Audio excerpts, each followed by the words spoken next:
that is so powerful that I wanted to start with that.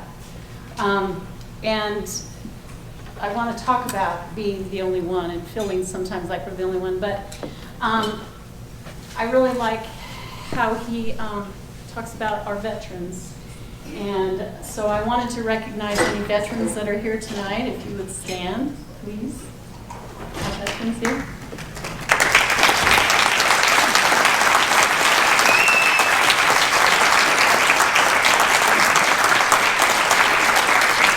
Thank you so much for your service. We can't all serve in that way, and so this is how I pay my debt, is serving you in the legislature. Don't forget Veterans Day is a week from today on the 11th.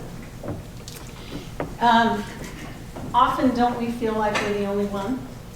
That's why this is so powerful, and he sings about so many things that we're seeing in our country now. And so I just love this video. I wanted to share it with you. I also wanted to thank Stand Up for Idaho, Doug and his son, and these couples here that are bringing us together. This is what we need to do, is find other people so we know we're not the only one, because sometimes we feel that way. So Doug wanted me to talk about my story and how I got started. I'm a farm girl. We live out in Egan. We have 7 children, 6 sons. We raised them on a farm. Great way to raise boys. And so my husband and I actually were married on Flag Day. Oh, I wanted to say, I have 2 of my sons here, my husband, one of my grandsons, and 2 of the wives. So I appreciate your support tonight. I really do. Thank you. So my husband and I got married on Flag Day of all days. We didn't know it was Flag Day at that point. And we weren't really all that involved. Like, we'd go to some classes and stuff on the Constitution, but we were raising kids for a long time. And I think the first time I really started waking up and seeing, well, I mean, I'd write letters to the editor once in a while. I'd see things going on. But in the early 90s, up in St. Anthony, where we live, we heard that they were going to close the forest roads.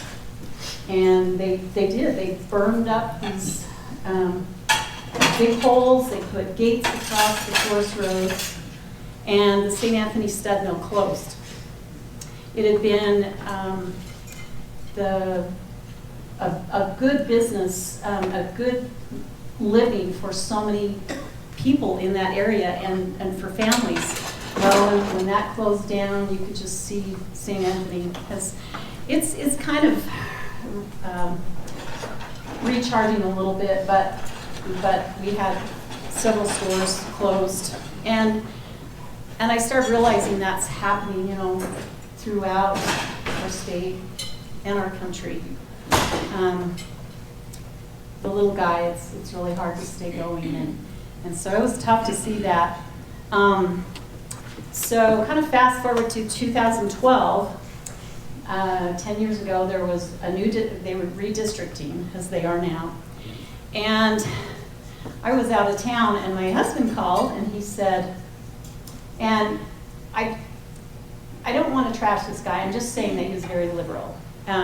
So he was telling me, my husband was telling me that this man that had been the former county commissioner was running for this open legislative seat. And before I knew what I was doing, I blurted out, well, I'm going to run. And so I did. And I didn't know what I was doing exactly, but I just didn't believe that he should get in there without some pushback. He had been a commissioner. He actually lost that election.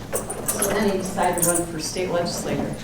So ran, I came in a distant second, and I thought, well, been there, done that, check that one off. So then, 2014, I ran for Republican Central Chairman, didn't get that. And somebody that's come to be a friend of mine, Brian Smith, was running in 2014 to retire Mike Simpson.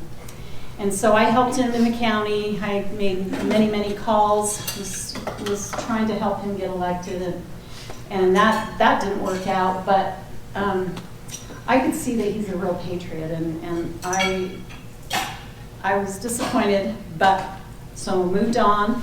2016, it was kind of interesting that I started thinking, what's next? I feel like I'm supposed to be doing something. And I try to read scripture each day, and one morning I was reading about Esther. And just the abbreviated part was that her people were going to be killed. And her uncle said, do you think you're going to escape that? God will find a way to save us, but if you don't speak up, and maybe you are here for such a time as this. And I don't know why that struck me, but I thought, okay, there's something I need to be doing. And so a couple of weeks went by, and I went to, in fact, in this building right over there, Raphael Cruz, Ted Cruz's dad, came to speak to us. He's a minister. He was involved in the revolution when Castro came to power, and then he found out that Castro was just as bad or worse, and so he escaped from there, like 17 years old or something, and came here, raised Ted Cruz, who's a patriot, a strong constitutional lion, as far as I'm concerned. And so Raphael was coming to speak, and I wanted to hear him. I just felt like compelled to be there. And that night, I don't remember what else he said, but as he stood there, he said, Christians don't get involved in politics because it's such a dirty business. But if only evil people are involved, then only evil people are elected. And I want to repeat that. Christians don't get involved in politics because it's such a dirty business. But if only evil people are involved, then only evil people are elected. And I don't remember what else he said that night, but I started crying. And it's like, no. And I could feel, I don't know if you want to call it an epiphany, if that I felt the Spirit of the Lord was talking to me and saying, you know what you need to do, and I'm like, I don't want to do this. But I went home and told my family, I'm going to do this. And they were supportive. The first person that came and wrote me a big check was Brian Smith. And he said, just believe. And so I really appreciated that. It gave me kind of a little bit of confidence, like somebody believed in me. And that, I think that's really important for you to know that somebody believes in you, that they see something in you, that you can do it. Because it's tough. And I honestly felt like God was leading my path. And as the election neared, I thought, am I really going to win this? I was terrified. And then the night that I found out I did win, I was even more terrified. And Brian called me and said, I told you to believe. The great thing about when we were elected in 2016 is we had about 6 other really strong patriots that were elected that year. Dorothy Moon was here about a month ago. Ron Nate and Heather Scott were already in there. Priscilla Giddings, who's running for lieutenant governor. It was just amazing because we got together, we had each other's back, and so I wasn't alone. And so they could help me because I'm like this farm girl. I've been to the Capitol twice. Never, ever thought I would do something like this. But when you feel inspired and when you feel that God is leading you on a path, you need to follow it. And if you will make the effort, He will help you. I was just so amazed at how that came to be. I did lose the next election, and I thought, okay, I'm I'm going to shut down my Facebook. I'm done. I'm going to go back to being a grandma. We have like 16 and almost 17 grandkids. I'm going to go back to being a grandma, and I actually drive school bus part-time as well. So I was going to go back to doing that and just living my simple little life in my little farm community. Well, I got that little voice that said, Karey, you know too much. You know you can't do that. And so for those who are interested in running for something, I totally believe you need to stay visible. Like I kept writing letters to the editor. I'd go to parades, and the big thing that I do is pass out copies of the Constitution at parades and at booths in parks. I go and talk to fifth graders and high school students when the teachers will let me in about the Constitution. So that's what I feel that that's something I really need to do. So it's kind of easier when you're a legislator because they want somebody that's, I don't know, got some power or whatever they think. But I have really enjoyed doing that. So I've lost twice, so it's not like I slid in there, or and it's hard work. It really is hard work. But to have support, like we have people that I have emails, that I texts, calls, and some of you tonight have said how you appreciate what we do, and that means so much to us because we have to have a really strong back because it gets pretty tough sometimes. So I wanted to talk a little bit. That's kind of the rest of this kind of weaves in what's going on now. So what is happening now? We see we're losing our freedom. We don't have. Remember normal about 2 years ago? Normal is done. This is our new normal. And I don't like it, and I know none of us here likes that. This is a real wake-up call. We realized our dependence on other countries for so many things, medical supplies and lots of things that we can't get now that are on cargo ships that hopefully they're going to be unloading. But we need to be waking up to that. We also, remember the TP fights, the toilet paper fights?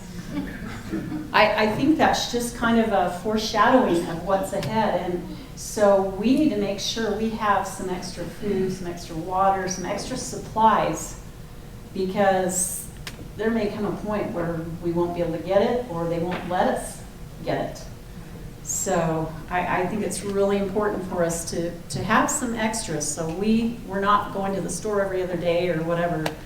But I think that's kind of a little wake-up clue. The coercion that's happening. We're being nudged, pushed, even threatened into things. Right in Idaho Falls, I remember last year, Chad Christensen had a rally down on the courthouse steps because you were told in Idaho Falls that you could not gather, couldn't do your craft fairs or whatever. And I went and attended that because I wanted to support him. And the police did kind of like drive by, but they didn't do anything. And I think that's what's so hard on the police is because they want to enforce the law, but that really wasn't a law. So it's hard for them. So we did have the lockdown. We lost the right to go to church, the right to assemble, and we're losing the right to speech as well. Anybody that's on social media and stuff, and our liberal press. We kind of all noticed that. And did you know that we are still in phase 4 of the emergency order? Did you all know that? We are still in the state of emergency, phase 4. So we're really not supposed to be, I think it's gathering, or if you're gathering, you have to wear a mask if you're too close and all that. We're still in that as a state. So Brad Little, our governor, is still holding that over us. So I just wanted you to be aware of that. We're still in phase 4. I just looked it up on the governor's page. Rebound Idaho and all that. Yeah. So something that really concerns us, we're seeing our INL workers, our medical workers, and now it's anybody with 100 or more workers that are going to be mandated to get the vaccine, or are mandated. They're in the process. So what's next? Think about what just happened this week. Our children, our grandchildren can now get the vax, 5 to 11 years old. What's next? Mandating our children to be vaxxed, jabbed. My 16 grandchildren. What about vaccine passports? 10 years ago, if anybody would have said something about how this, and the other thing with our kids, next with the mandates, what if CPS shows up at the door and says your kids aren't vaccinated? I mean, I don't want to scare you, but this is the logical, you have to think about what's going on. And if we don't get these vax mandates stopped now, when do we stop? I heard this quote, and supposedly Herman Goring didn't say this, but you just think about what's happening in our country and in our state. The only thing a government needs to turn people into slaves is fear. If you can find something to scare them, you can make them do anything you want. Are we seeing that? It's frightening. And we don't just have an overreaching government, but tied in with that fear is the media. So much of our media is nudging and pushing and carrying the narrative. I mean, okay, I know people die from COVID, but there's vaccinated people now that are dying from COVID. I have had numerous people sending me things about pilots who are dying in the cockpit. There was a guy that testified today, I think it was back east, somebody sent it to me, I think it was at the Capitol, that he's got all these issues and now he doesn't know if he'll ever get to fly again. Our INL workers, somebody told me that this one guy had gotten fully vaxxed and then he fell over dead just recently. So it's just crazy. But the main thing, it's like, it's your choice. It should be your choice, whether you get it or not. If you study up on it and you feel you should get it, I've had COVID, so why would I get the shot? That's part of what doesn't make sense, is that if we've already had it, why would we then need to get the shot and another shot and then a booster and then it will never end. So I did want to tell you some of the I believe in Idaho, some trustworthy news sites. There's Idaho Dispatch, and Greg Pruitt is the one that does Idaho Second Amendment Alliance, and he does this Idaho Dispatch now. He has articles. There is a paper out there with his information on there. That's a really good site. True Idaho News, and I know this gentleman, and it's really good. The Pocatello-Chubbuck Observer.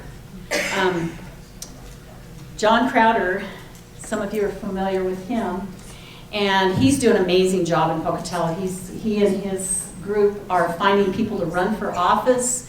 They're having dinners like this once a month, and so you have more access to those of us who are liberty lovers and who want to get a message and inspire you. So I really appreciate him doing that. But his is the Pocatello-Chubbuck Observer. He has good articles.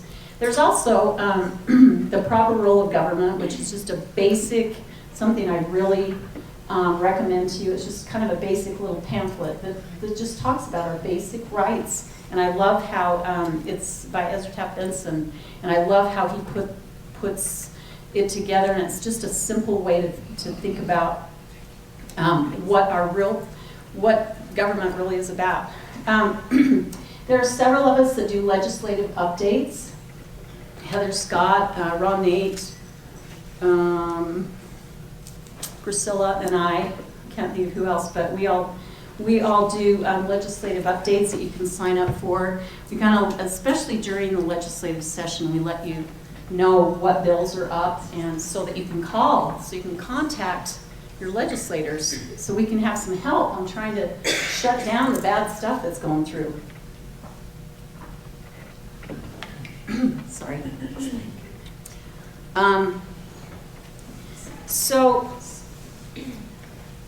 I'm going to just list a couple things that are really important for whether you want to run for office or feel called to run for office, or if you can help a candidate, ways to get involved. First of all, learn the principles of the Constitution.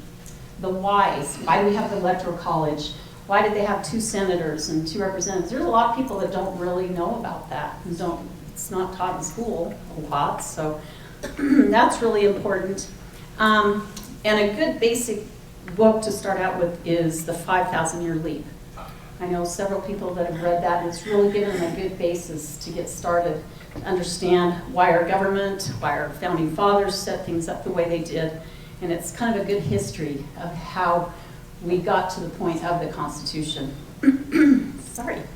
There's a video that John Birch does that is called Overview of America, and it's really good. It's a little video that shows political systems, economic systems, and then it talks about the difference between a republic and a democracy. Have you noticed how many of our leaders talk about our democracy? Yeah. And they're trying to push us into that, and a democracy is a disaster. It's mob rule, basically. And this film talks about that, so it's really good. So if you need a link to that, I don't know if they have something over there, but you can. The DVDs are on the table. Oh, great. DVDs are on the table. That's really good. So another thing that I've kind of referenced a little earlier, I think that we all need to get good with God. We need His guidance. We need to feel that we're good with Him, because He will protect us. We need to make the effort. We need to show Him that we care about our country, that we care about our state, we care about our community, and then I know that He will help us. But we have to step up first.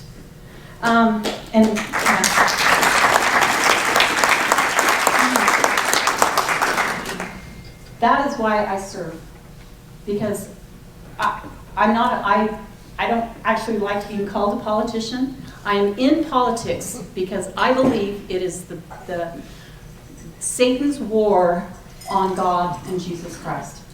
To me,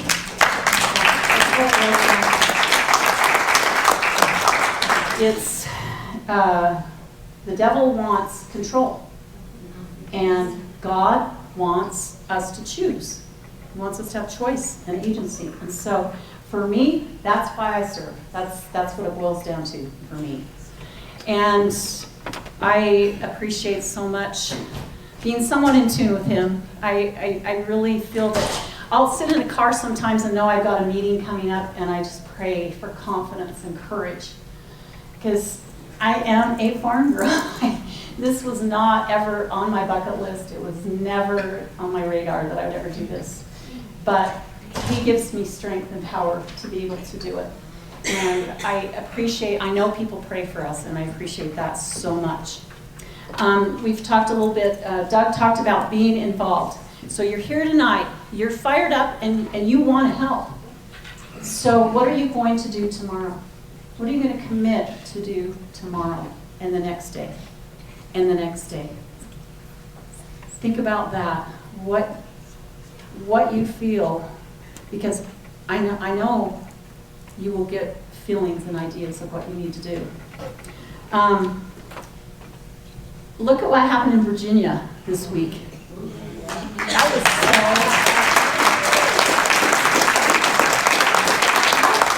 How did that happen? parents started paying attention, started seeing what was going on, and others too. I mean, there were other issues, but parents rose up. And so that's why this is a great group, because there are issues that we have here that we can stand together, that we can push the legislature. A lot of them, the only thing they're going to do, the only thing that wakes them up is if they think they're going to lose an election. It will kind of nudge them in the right direction. Not always, and that's when we need to replace them. So just think about that. I have just two more things. Some people get discouraged and stuff, and I didn't want this to be a Debbie Downer night. In 2 Kings chapter 6, Elisha the prophet had been helping the army, the Israel army, and the Syrians found out that he was in the city, and so they surrounded the city. And Elisha's servant came and said, "What are we going to do?" And Elisha said to him, "They that be with us are more than they that be with them." And yeah, amen. And I know that to be true. We need to do our part. We need to stand. We need to make the calls, the emails. Get a text tree. Like find 5 or 10 people that you can text and kind of give them that action alert. We need to call our legislators. We need to call the governor, whatever. We need to do that. The pressure helps. And I believe it's recorded in heaven, the efforts that we made to stand for our freedom. So I just totally believe that. The last thing I wanted to just share with you that I love this quote by Samuel Adams. "It does not take a majority to prevail, but rather an irate, tireless minority, keen on setting brush fires of freedom in the minds of men." So,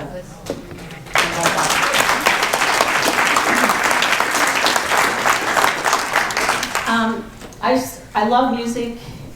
It really empowers my soul, and so we're gonna. If you want to stand, you've been sitting for a while. So if you want to stand, if you want to sit, that's fine. But I would like to have us all sing "God Bless the USA."